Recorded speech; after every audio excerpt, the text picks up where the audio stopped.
Hey, this is Faye, and today we are going to talk about Roegadyns while we draw some quality rows that I've found. Or, well, bust shots of these rows. We're gonna draw row busts. I crack myself up sometimes. This is probably important because I don't think I crack a whole lot of other people up. I have found some pretty striking looking Roegadyns here, and I will attempt to make some bust shots or portraits while we talk a little bit about the Roegadyn lore, what I have found of it that were interesting, little tidbits that you might not know. These Roegadyns are, in order of appearance, Candy Bar, Keen Bison, Hellbreeder Viskuldvin, and Striking Hammer. Roegadyns don't have a whole lot of lore to them in Final Fantasy, or, well, rather, we're not presented with a whole lot of lore directly in the game. And in the Encyclopedia Eorzea, I also feel like they're really underrepresented as well. So I've been going through several sources and looked through the lore panels and the fan sites and whatnot, and I've tried to pick out some interesting bits. So I guess here is me compiling it for you so that you don't have to. The name Roegadyn literally means people of the rain. These guys are all about strength, and they look down upon the weak, both among themselves, but also if they see weakness in other races. However, strength can also be mystical strength, so, don't worry, Popotos, you can still have a row bestie. Roegadyns hail from the northern empty, this sea up here, from these isles here, so this would be these with the cool Viking ships, which is why it makes sense that the names are kind of Scandinavian, Germanic in nature, I guess. I can generally understand half of their names, or I guess I can understand the full name if I squint real hard at a German dictionary as well. This language is called the Old Tongue, and we'll get a little back into that later.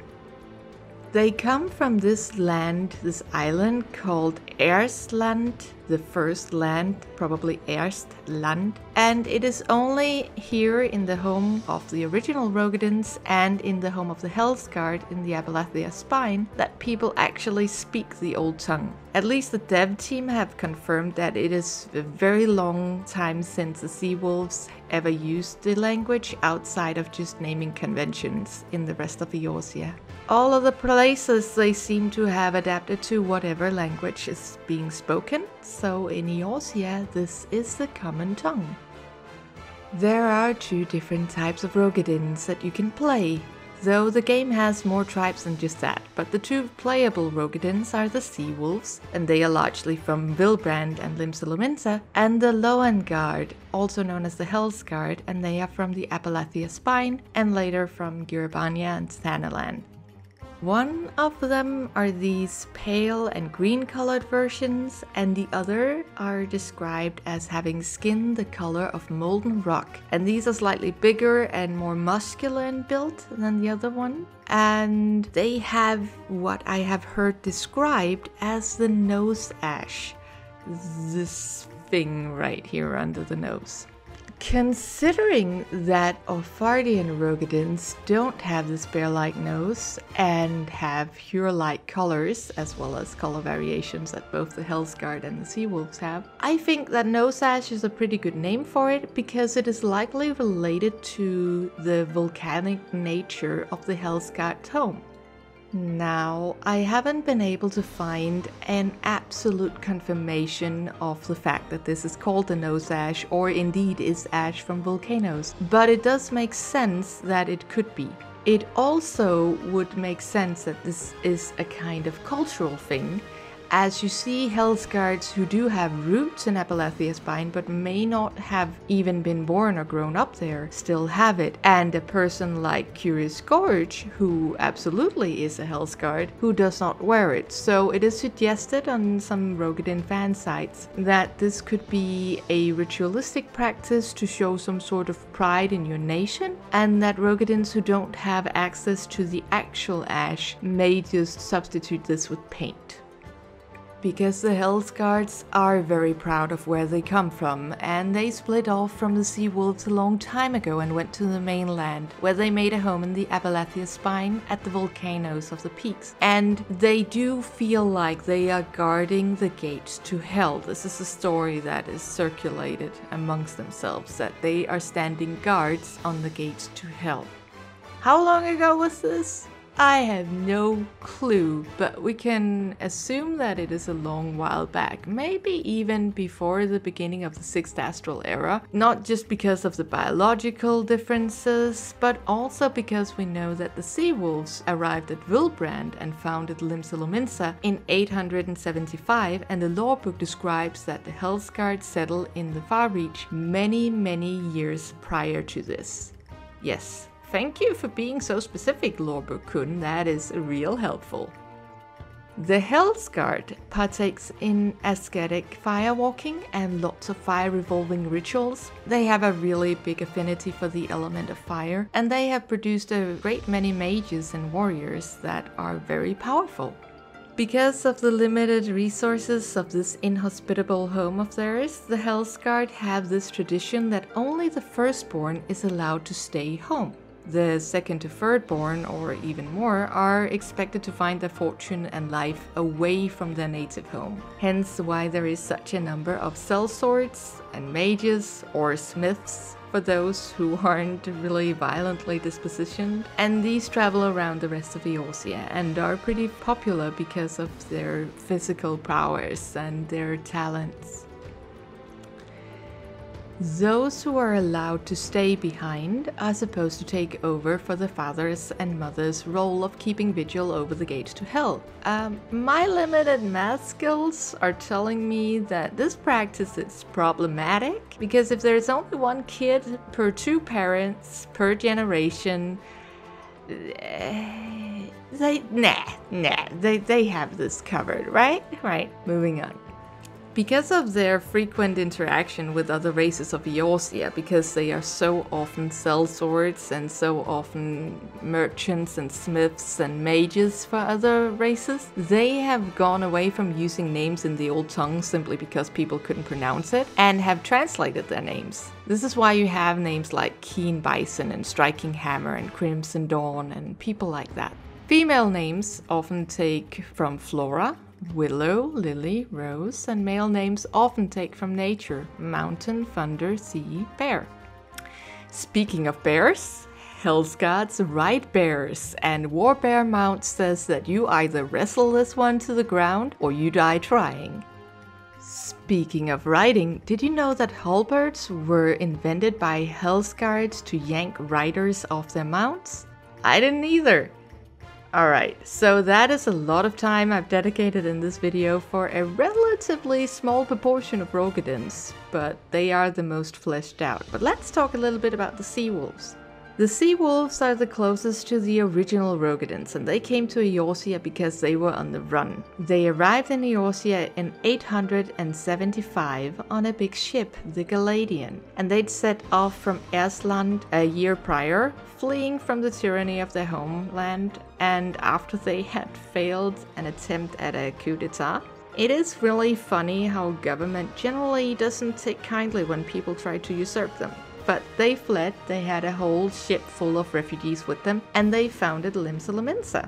In general, they contributed a lot to the city's prosperity because they were really good at this buccaneering stuff. They got a lot of riches in from a lot of merchants in those waters. And I mean, I guess it makes sense that this game's Vikings would be pretty good pirates, right? They were pretty damn feared with the locals for a long time as the pillaging Vikings, but that eventually petered out as they became more and more civilized.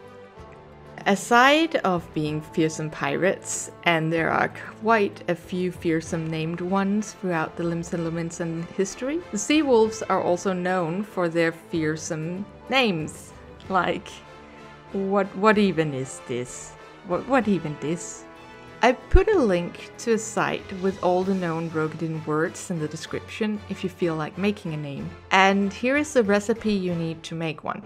So what you do is you take an adjective and then a noun, and then you, for the surname, you again begin with an adjective and a noun, and then vin for daughter or sun for son.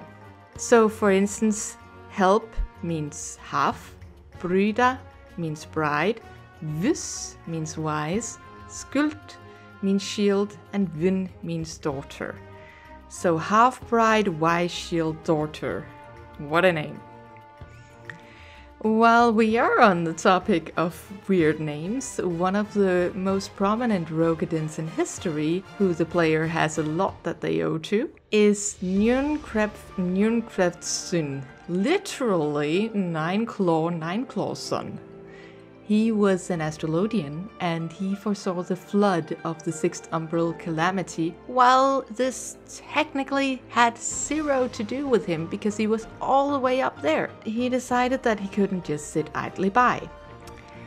So he built a giant ark that is called Njernkrefts Hope to sail southwards, and he saw a lot of people that were adrift in the flood and he saved them. However, there was a big tidal wave incoming and he realized that his ship might be smashed to smithereens. So he cast an ancient magic, a teleportation magic, on the entire ship, people. Imagine that, right? So he cast this big ass teleportation spell, and he didn't have the first clue where the hell they'd end up. But in his mind, it couldn't get any worse than death. So it couldn't be any worse than the maelstrom they were in or the flood that they were in. So they ended up, at the very least it was dry there. I mean, they ended up in the peaks in Giribania, where the boat is still preserved. And I'll have to add, it's looking pretty good considering that it is 1,500 plus years old.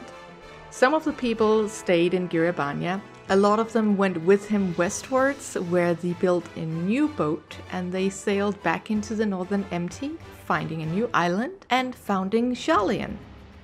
So, you know, the founding father of Sharlayan, a nation that is notorious for not intervening in the business of other people and for just noting down the history of the nations without meddling. Yeah, that nation was founded by the very man who decided that he would meddle in a calamity that he was moms and moms and moms away from and had no business with whatsoever.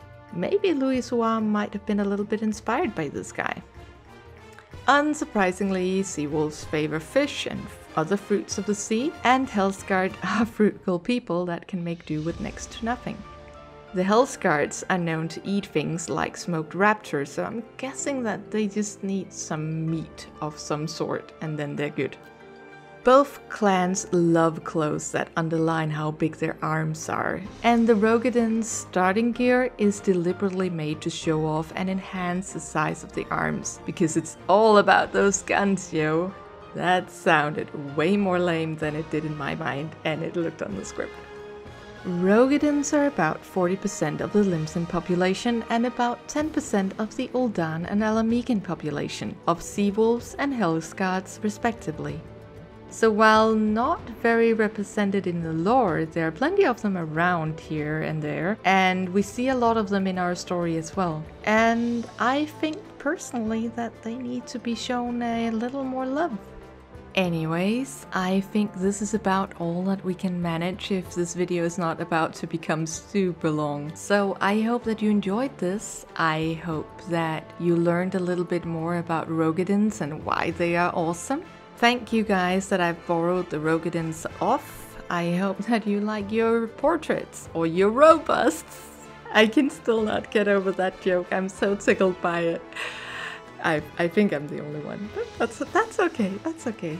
And to those of you who channeled your inner Roegadyn and was endurant enough to stay around for the whole video, stay strong, stay healthy, stay safe, and have a really lovely day.